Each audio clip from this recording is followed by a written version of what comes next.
చంటి దగ్గరుండి సింధూర చేత అయితే తులసి మొక్కని నాటిస్తూ ఉంటాడు. అమ్మాయి గారు అందులో మట్టేయండి, ఇదిగోండి తులసి మొక్క పెట్టండి అని చెప్పేసి ప్రతి చిన్న పని సింధూర చేతుల మీదుగా చేపిస్తూ ఉంటాడు. అమ్మాయి గారు ఇక ఇంకొంచెం మట్టేసి నీళ్ళు పోయండి అని చెప్పేసి చంటి దగ్గరుండి సింధూర చేత అయితే తులసి మొక్క నాటిస్తూ చాలా సంపూర్ణంగా సంతోషపడిపోతూ ఉంటాడు. అమ్మాయి గారికి మంచి జరుగుతుంది అని చెప్పేసి దండం పెట్టుకుంటూ ఉండగానే అమ్మాయి గారు దీపం కూడా పెట్టండి అని చెప్పేసి దీపం పెట్టిస్తూ ఉంటాడు.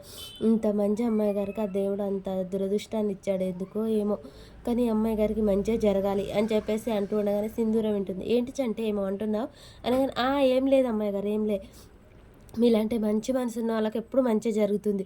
ప్రదక్షిణలు చేసి తులసమ్మ ఏం కోరుకుంటే అది ఇస్తుందంట. మీ జీవితం కూడా ఇక నుంచి ఆ దీపంలా వెలగాలని కోరుకొని ప్రదక్షిణలు చేయండి అమ్మాయి గారు అని చెప్పేసి సింధూరకు చెప్పగానే ఈలోపే అక్కడికైతే నవీన్ కారు వస్తూ ఉంటుంది. ఇక సింధూర తులసి కోట చుట్టూ ఆరతిచ్చి అలా పూజ చేస్తూ ఉంటుంది. ఈలోపే కిందికి నవీన్ దిగి వస్తూ ఉంటాడు. అమ్మాయి గారు ప్రదక్షిణలు చేసి మీ మనసులో మాట ఏంటో కోరుకోండి అని చెప్పేసి అనగానే సింధూర మా అత్తమ్మ ఎప్పుడు చల్లగా ఉండాలి అని చెప్పేసి సింధూర మనసులో దండం పెట్టుకొని ప్రదక్షిణలు చేస్తూ ఉంటుంది. ఈలోపే నవీన్ అక్కడిగా వచ్చి ఆగుతాడు. ఒక్కసారిగా సింధూరని చూసి అక్కడే నిలబడి చూస్తూ ఉంటాడు. సింధూర మాత్రం గమనించుకోకుండా ప్రదక్షిణలు చేస్తూ ఉంటుంది. అలా చంటి కూడా చూస్తూనే ఉంటాడు.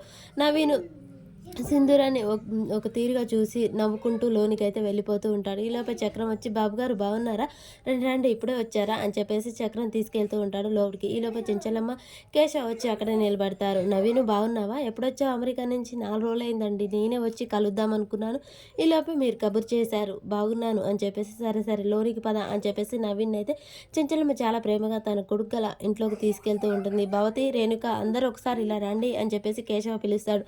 అందరినీ పిలిచాక ఒక్కొక్కరినిగా పరిచయం చేస్తూ ఉంటాడు కేశవ. చెంచలమ్మ చాలా సంతోషపడుతూ ఉంటుంది. కేశవ అలా వాళ్ళ కుటుంబాన్ని మొత్తం నవీన్కి పరిచయం చేసి బాబు గారు నీకు గుర్తున్నానా, ఓహో ఆ బాబు నవీన్ అంటే ఇతనే అనమాట, అమెరికా నుంచి వచ్చాడనమాట అని చంటి అనుకుంటూ ఉంటాడు. తను నా చెల్లె భవతి బావ, ఇక తను రేణుక నా మరదలు, ఇక మా తమ్ముడు అని చెప్పేసి అందరినీ అలా పరిచయం చేస్తూ ఉంటారు. ఇక చాముండిని, ఇంట్లో వాళ్ళ రవిబాబుని అందరినీ అలా ఒక్కొక్కరిగా కేశవ అయితే పరిచయం చేస్తూ ఉంటాడు. ఈలోపే సింధూర కూడా లోనికి వస్తూ ఉంటుంది. కూర్చోండి కూర్చోండి బాబు అని చెప్పేసి నవీన్ని కూర్చోపెడతారు. అలా చెంచలమ్మ కూడా కూర్చుంటుంది. సింధూర పక్కకి రాగానే తన కోడలు అని చెప్పేసి పరిచయం చేస్తూ ఉంటుంది. హలో అండి అని చెప్పేసి నవీన్ అంటాడు.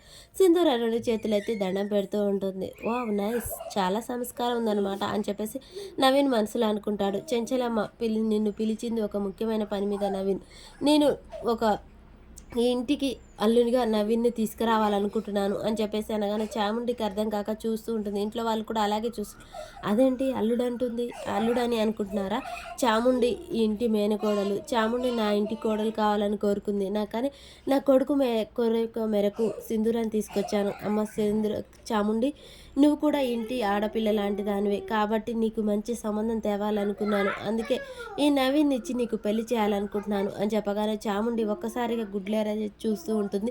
సింధూర అయితే సంతోషపడుతూ ఉంటుంది. ఈ మాట వినగానే రేణుక భవతి ఇక సంతోషపడుతూ ఉంటారు. భవతి అమెరికాలో చదువుకున్న ఈ అబ్బాయికి చాముండిని ఇచ్చి పెళ్లి చేద్దాం అనుకున్నాను, మంచి ఆస్తి పాస్తులు ఉన్నాయి, ఇక పెళ్లి కాగానే చాముండిని కూడా అమెరికా తీసుకెళ్తాడు అని చెప్పగానే ఆ మాట విన్న భవతి వాళ్ళ ఆయన సంతోషపడుతూ ఉంటారు. నా బిడ్డకి ఇంత గొప్ప సంతోషంగా ఉంది, ఇంత మంచి సంబంధం తెస్తావు అనుకోలేదు వదిన అని చెప్పేసి భవతి ఎలా అనిపిస్తుంది, నీకు ఈ సంబంధం ఇష్టమేనా, ఇష్టమే వదిన, నా బిడ్డకు ఇంత మంచి సంబంధం తెస్తున్నావు అని నేను అస్సలు అనుకోలేదు లేదు, మాకు ఇష్టమే ఇష్టమే అని చెప్పేసి భవతి అంటూ ఉంటుంది. ఇక చాముండి మాత్రం తల్లిదండ్రుల కల్లా చూస్తూ చాలా కోపంగా చూస్తూ ఉంటుంది. చాముండికి ఆ ఇల్లు వదిలిపెట్టి వెళ్ళిపోవడం ఇష్టం ఉండదు. ఇక సింధూర కూడా సంతోషపడుతూ ఉంటుంది. చెంచలమ్మ రేణుక మీకేమనిపిస్తుంది అనగానే చాలా సంతోషంగా ఉందక్క, ఇంత మంచి సంబంధం చాముండికి వచ్చినందుకు, వదిన ఎప్పుడు బస్సు ఎక్కి వెళ్ళలేదంటున్నాగా, ఈసారి ఏకంగా ఫ్లైట్లో వెళ్తావు నీ కూతురు దగ్గరికి అనగానే అవునవును వదిన అని చెప్పేసి వీళ్ళైతే సంతోషపడుతూ ఉంటారు. మరి చాముండి ఈ పెళ్ళికి ఒప్పుకుంటుందా, వచ్చిన నవీను చాముండి చేసుకుంటాడా?